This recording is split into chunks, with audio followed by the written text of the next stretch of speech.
Greetings to everyone wherever you might be. Welcome to the Media Project Show hosted by your man Clint Africa. I hope you're doing well today. It's another excellent day to be alive. You can check the sun out. Can't go to the beaches, it's still lockdown, but it's a great day nevertheless. Another show, another podcast. Brilliant time to be alive, I must add. Today actually we're going to be speaking about something different. We're going to be chatting about soccer. I'm sure there's a lot of sports fans out there, and for everyone that knows me, you're thinking soccer? Clint actually likes rugby. Now I'm a big supporter, I'm fanatical about rugby. I support the Stormers, I support Western Province in the Currie Cup. I'm from Cape Town, and I support South Africa, the Springboks. My blood is definitely green.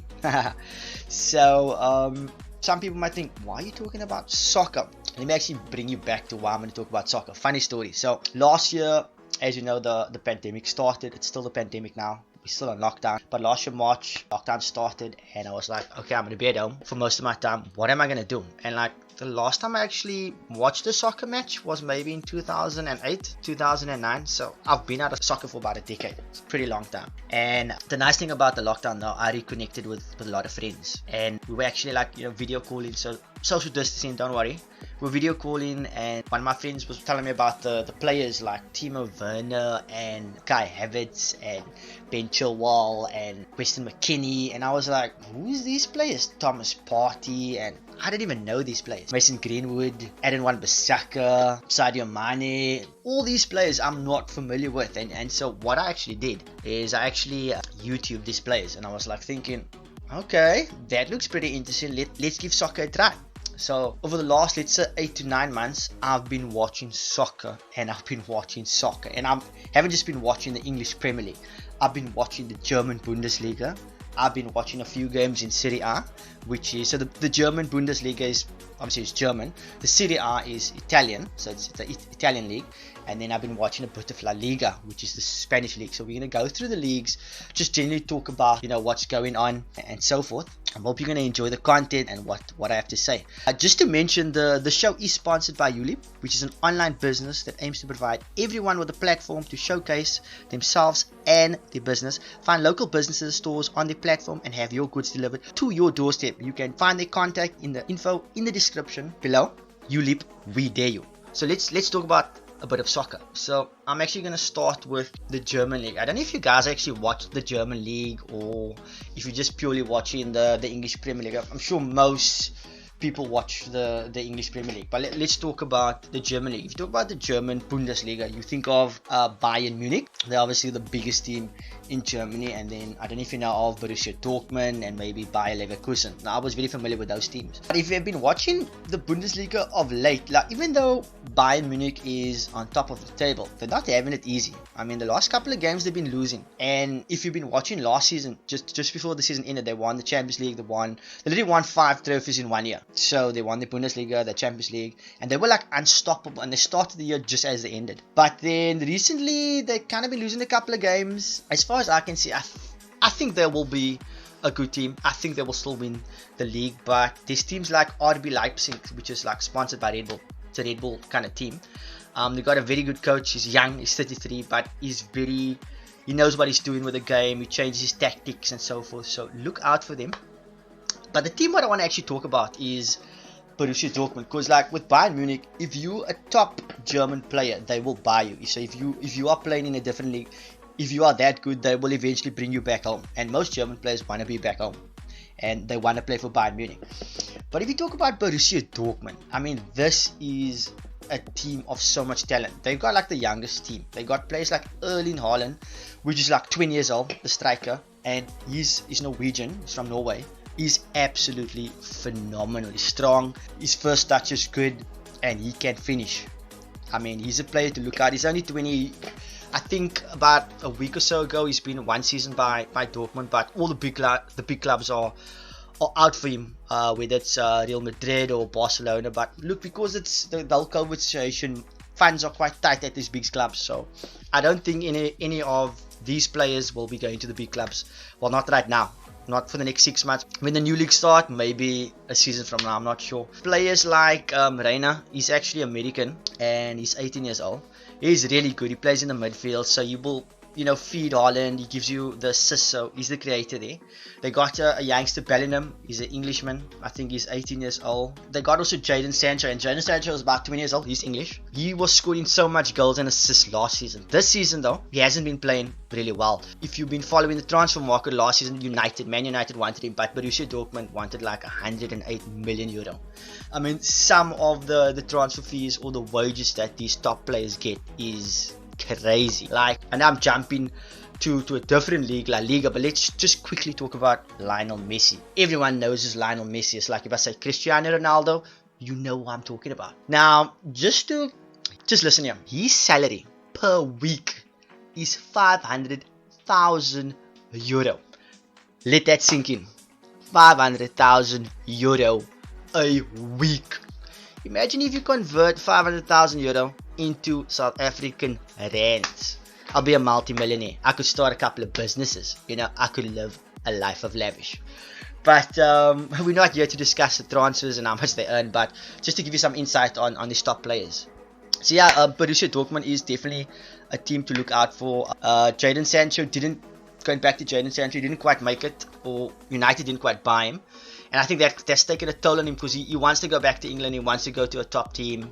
But who knows, if he scores some more goals and assists, the season's still halfway through, maybe some teams will want him. I don't know if United's going to want him next season, I'm not sure, but we'll have to check that space. Okay, let's go to the Serie A. So Serie A consists of teams like AC Milan, I'm sure you're familiar with that, or Inter Milan, Juventus, Napoli, Roma, Lazio. So very good league. I've been watching a couple of teams. I don't know if you ever heard of Atalanta. Very, very attacking team. Yes, they leave space at the back, so because they play such a high line, but I mean they play entertaining soccer. We've got Napoli, which is coached by Gattuso. He's a former AC Milan player, also former coach of AC Milan. They're doing pretty well. We've got Fiorentina. They're not doing as well this season, but they got some good players like Pedro. Pedro is the former Barcelona player. He played for Chelsea. They've got Frank Ribery, the Frenchman that played for Bayern Munich. They've got Mkhitaryan. I'm not sure if I'm pronouncing it right, but he used to play for Man United as well as Arsenal. So they're doing well. If you look at the league, Juventus is currently in 5th place. They're on 33 points. They got Cristiano Ronaldo. They got this Weston McKennie. He's the guy that came from Schalke. He's actually an American. He's a box-to-box player. He's a really good talent. He's definitely a first-choice player right now. When he came into the team, he was like a bench player, but he's worked his way back into the team.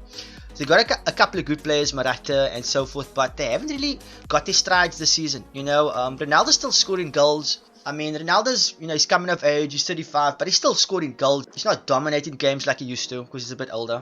But the really intriguing part is that AC Milan, halfway through the season, is first, and Inter Milan. So AC Milan has got players like Zlatan Ibrahimovic. Let me just tell you about Zlatan. Zlatan is doing bicycle kicks, and he is 39 years old. Now, that is not supposed to be happening for a 39-year-old doing bicycle kicks, but he stays fit and he has that winning mentality and he's really bringing that team together. So I'm really looking forward. They got a lot of younger players like Tonali, really good players. They want to bring that league to Milan. In second place, just 3 points behind AC Milan, is Inter Milan. Inter Milan they got Sanchez that was at Arsenal and United. They got Lukaku that didn't have a last good season at Man United, but is thriving this season. He's strong, he's fast, he can hold up the ball, he can header, he can shoot, he can dribble. He's got it all. The Belgian. He's absolutely amazing. And Inter Milan is doing really well. If you can, you should actually watch the Serie A. Mainly the big games, and just check out Atalanta and just to check how they play. It's really interesting. Okay, let's move on to La Liga. So guess who's first? So in La Liga, it's the Spanish league. You don't have Barcelona, Madrid leading the league. It's Atletico Madrid. That's Diego Simeone. And if you remember Diego Simeone, he's the coach in the 1998 World Cup. He was the guy, or should I say David Beckham, kicked him in the 1998 World Cup in the second round. England lost that game. I remember watching that game. I was actually in Joburg at the time. I was in primary school. Can you believe it? That's like 23 years ago now. Unbelievable. So Beckham kicked him. He got a red card and Argentina went through. They didn't win the World Cup. But yeah, he's the coach of Madrid. They got Luis Suarez there, which came from Barcelona. How Barcelona let him go is still up in the air. But he's actually doing really well there. They got a few good players there, and they're doing well. And this is really the season for them to win, because they played 16 games and they're on 41 points. And then you get Real Madrid in second, who's played 18 games, so they played 2 games more, but they're only on 37. Real Madrid is coached by Zinedine Zidane, which is great. You know, he's won a World Cup, he's a coach, he's won La Liga, he's won Champions League, so he's got all the experience. But Madrid is up and down. They bought Eden Hazard, which came from Chelsea, which at the time was probably going to be one of the best in the world. But he got an injury. When he came back before the season started, he was overweight, and it's just not happening for him. He cost a lot of money. I think it was in the sense of 142 million euro for that transfer. So that's a lot of money. That's a lot of pressure on someone. So I'm hoping he comes back. And then we've got the famous Barcelona.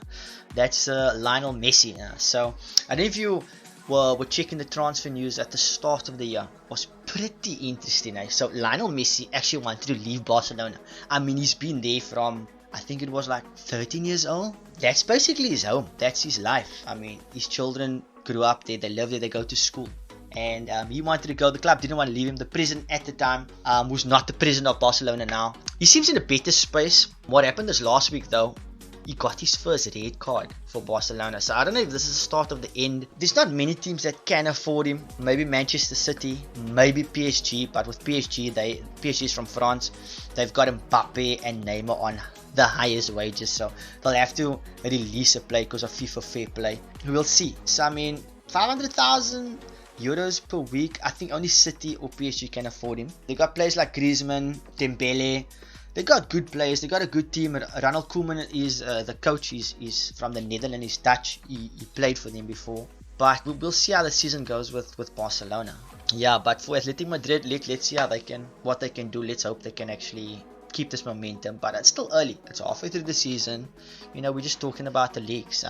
Let's talk about the English Premier League. I'm sure all of you excited to talk about the English Premier League, or to hear what I have to say about the English League. Smash a like and subscribe to the channel if you're liking the content, or if you're liking my voice. It's totally up to you.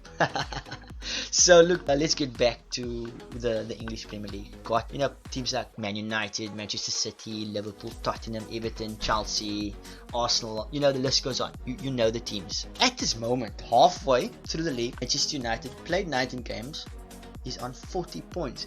If you would have told me this at the start of the season, that Manchester United would have been on top of the league, everyone would have laughed. So let me just give you some context of the last time Manchester United was on top of the league halfway through the season was the last time they won the Premier League, was in 2013. That was when Alex Ferguson was in charge, arguably the greatest coach that's ever been. So for Manchester United fans, it's been tough. And if you think about for Liverpool fans, they've been on a good roll. They reached a Champions League final where they lost against Madrid. It's unfortunate, but it was a good Real Madrid team who had Cristiano Ronaldo. He played his last season for Madrid that year. The next year they actually won the Champions League. They deserved that.